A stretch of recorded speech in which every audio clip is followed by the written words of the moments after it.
नमस्कार दर्शकों, मैं सुनैना आज आपके लिए एनटीए नेट जीआरएफ के पाठ्यक्रम में लगाई गई कहानी चीफ की दावत का कुछ अंश लेकर आई हूँ। इस कहानी के महत्वपूर्ण तथ्य व संवाद जो परीक्षा में पूछे जा सकते हैं, वो मैं आज आपको बताने वाली हूँ। तो शुरुआत करते हैं।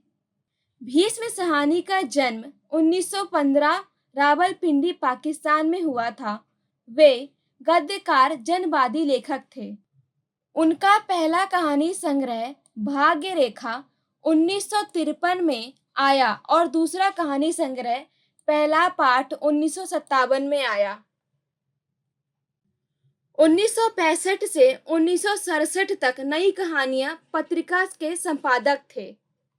भीष्म साहनी अभिनेता बलराज साहनी के भाई हैं।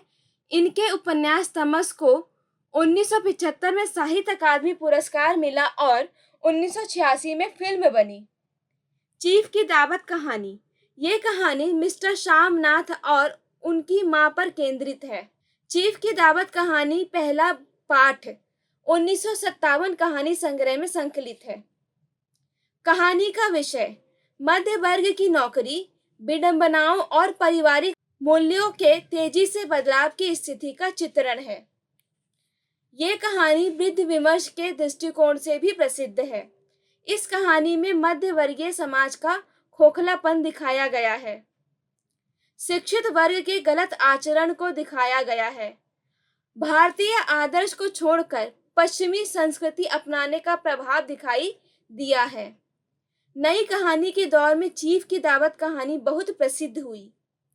भीष्म साहनी को प्रेमचंद की परंपरा का कहानीकार माना जा सकता। नामवर सिंह कहते हैं, सादगी और सहजता भीष्म जी की कहानी कला की खूबियां हैं। श्यामनाथ मध्य वर्गीय व्यक्ति है जो अपने प्रमोशन के लिए कुछ भी कर सकता है। श्यामनाथ की पत्नी उसके सारे कामों में उसका सहयोग करती है। श्यामनाथ की मां को पुराने ख्याल और अनपढ़ होने के कारण दरकिनार किया जाता है। चीफ श्यामनाथ का बॉस है जो एक अमेरिकी है। वो आदर्शवादी और शिष्टाचारी व्यक्ति है। कहानी के मुख्य संवाद और घटनाएं। कहानी की शुरुआत में आज चीफ की दावत है। ड्रिंक का इंतजाम बैठक में कर दिया गया। श्यामनाथ के सामने सहसा एक अड़चन खड़ी हो गई। माँ का क्या होगा? मिस्टर श्यामनाथ श्रीमती की ओर घूमकर अंग्रेजी में बोले, माँ का क्या होगा? पत्नी बोली, इन्हें पिछवाड़े इनकी सहेली के घर भेज दो, रात भर बेशक वहीं रहें। कोठरी का दरवाजा बरामदे में खुलता था। माँ दीवार के साथ एक चौकी पर बैठी दुपट्टे में मुंह सिर लपेटे माला जप रही थी। जब श्यामनाथ ने अपनी माँ को चीफ से छुपने के लिए कहा तो माँ अवाक बेटे का चेहरा देखने लगी। फिर धीरे से बोली, अच्छा बेटा। श्यामनाथ ने माँ को जल्दी सोने के लिए मना किया क्योंकि माँ के खर्राटों की आवाज दूर तक जाती है। माँ बताती है, जब से बीमारी से उठी हूँ नाक से सांस नहीं ले सकती। बेटा कहता है माँ से, किसी दिन तुम्हारी वो खड़ाऊ उठाकर मैं बाहर फेंक दूंगा, क्योंकि माँ के चप्पल से आवाज आती थी। माँ के सारे जेवर बेटे की पढ़ाई में बिक गए। श्यामनाथ अपनी माँ से कहता है, नीरा लंडूरा तो नहीं लौट आया, जितना दिया था उससे दुगना ले लेना। कामयाब पार्टी वो है जिसमें ड्रिंक कामयाबी से चल जाए। श्यामनाथ की पार्टी सफलता के शिखर चूमने लगी। ये लेखक का कथन है। कहीं कोई रुकावट न थी, कोई अड़चन न थी। साहब को विस्की पसंद आई थी, मेम साहब को पर्दे पसंद आए थे, सोफा कवर का डिजाइन पसंद आया था, कमरे की सजावट पसंद आई थी। चीफ की पत्नी काला गाउन पहने, गले में सफेद मोतियों का हार, सेट और पाउडर की महक से ओत-प्रोत कमरे में बैठी सभी देसी स्त्रियों की आराधना का केंद्र बनी हुई थी। अर्थात चीफ की जो पत्नी थी, उन्हें सभी देसी स्त्रियों का अटेंशन मिल रहा था। पीते पिलाते 10:30 बज गए थे। माँ को कुर्सी पर ज्यों की त्यों बैठी देख श्यामनाथ का सारा नशा हिरन होने लगा। माँ को कुर्सी पर ज्यों की त्यों बैठी देख श्यामनाथ का सारा नशा उतर गया। वो नींद में झूल रही थी। देखते ही श्यामनाथ क्रुद्ध हो उठे। उन्हें देखते ही देसी अफसरों की कुछ स्त्रियां हंस दी। चीफ के चेहरे पर मुस्कुराहट थी। श्यामनाथ अंग्रेजी में बोले, मेरी माँ गांव की रहने वाली है। साहब खुश नजर आए, उन्हें गांव के लोग बहुत पसंद हैं। तुम्हारी माँ गीत और नाच भी जानती होगी? चीफ ने पूछा। श्यामनाथ ने आदेश भरे लहजे में माँ से कहा, गीत सुनाने को। माँ ने पुराना विवाह गीत गाया। श्यामनाथ की खीज प्रसन्नता और गर्व में बदल उठी थी। माँ ने पार्टी में नया रंग भर दिया था। माँ अपनी पुरानी फुलकारी उठा लाई चीफ को दिखाने के लिए। माँ ने दुखी होकर कहा, बेटा तुम मुझे हरिद्वार भेज दो।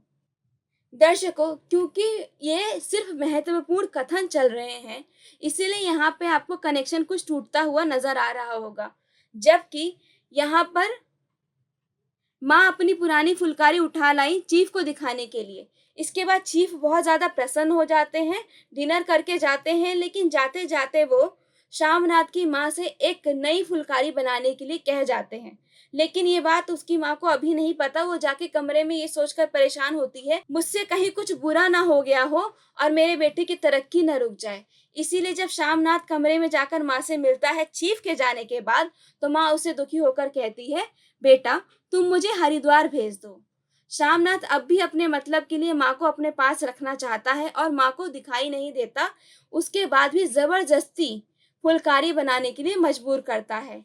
माँ दुखी मन से कहती है, थोड़े दिन की जिंदगी है, भगवान का नाम लूंगी, मुझे हरिद्वार भेज दो। जब श्यामनाथ कहता है फुलकारी बनाने से मैं बड़ा अफसर बन जाऊंगा, तो माँ का चेहरा खिलने लगता है और तरक्की होगी ये सुनकर वो फुलकारी बनाने को तैयार हो जाती है। माँ बेटे के उज्जवल भविष्य की कामना करने लगी। श्यामनाथ लड़खड़ाते हुए वहां से चला जाता है। कहानी यहीं पर समाप्त हो जाती है। दर्शकों, आपने इस कहानी से क्या समझा, मुझे कमेंट करके जरूर बताएं।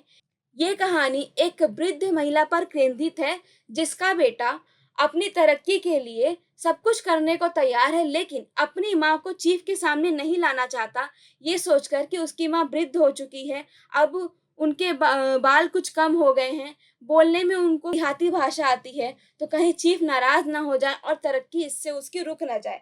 ये सोचकर वो अपनी माँ को चीफ से छुपाता है, लेकिन कहानी के अंत तक माँ ही उस पार्टी को एक सकारात्मक रूप देती है और जो कि चीफ जिससे श्यामनाथ अपनी माँ को छुपाना चाहता है, वो श्यामनाथ की माँ से मिलकर ही प्रसन्न होता है। इससे ये पता चलता है कि चीफ एक सामान्य व्यक्ति होने के साथ साथ एक मानवतावादी व्यक्ति भी है, जिसके नैतिक मूल्य सामने दिखाई देते हैं। लेकिन श्यामनाथ के व्यवहार से पता चलता है, उसकी पत्नी के व्यवहार से पता चलता है कि उन दोनों के नैतिक मूल्य समाप्त हो चुके हैं। जबकि सामान्य रूप से नैतिक मूल्य यही कहते हैं कि माता पिता के चरणों में स्वर्ग है, माता पिता सब कुछ है। तो जो सब कुछ है उसे छुपाकर तरक्की कैसे मिल सकती है? आप खुद इस बारे में विचार कीजिए, अपने विचार कमेंट के माध्यम से बताइए। और इस वीडियो के माध्यम से अगर कुछ कमी रह गई है, तो वो भी मुझे कमेंट करके ज़रूर बताइए, ताकि अगली वीडियो में उसका सुधार किया जा सके। आपसे फिर एक नई वीडियो, नई कहानी के साथ मुलाकात की जा सके। और अभी क्योंकि अगले ही महीने जून 2025 में नेट जीआरएफ का पेपर है, इसीलिए कहानी के कथन और महत्वपूर्ण तथ्य ही आपके सामने लाए जा रहे हैं। जून के बाद भविष्य में जल्द ही आपके लिए एक नए तरीके से इन कहानियों का विस्तृत वीडियो प्रस्तुत किया जाएगा, अगर आपकी इच्छा इसमें शामिल हुई तो। अर्थात विस्तार पूर्वक कहानियों का वाचन मैं आपके लिए लेकर आऊंगी। धन्यवाद, फिर मुलाकात होती है।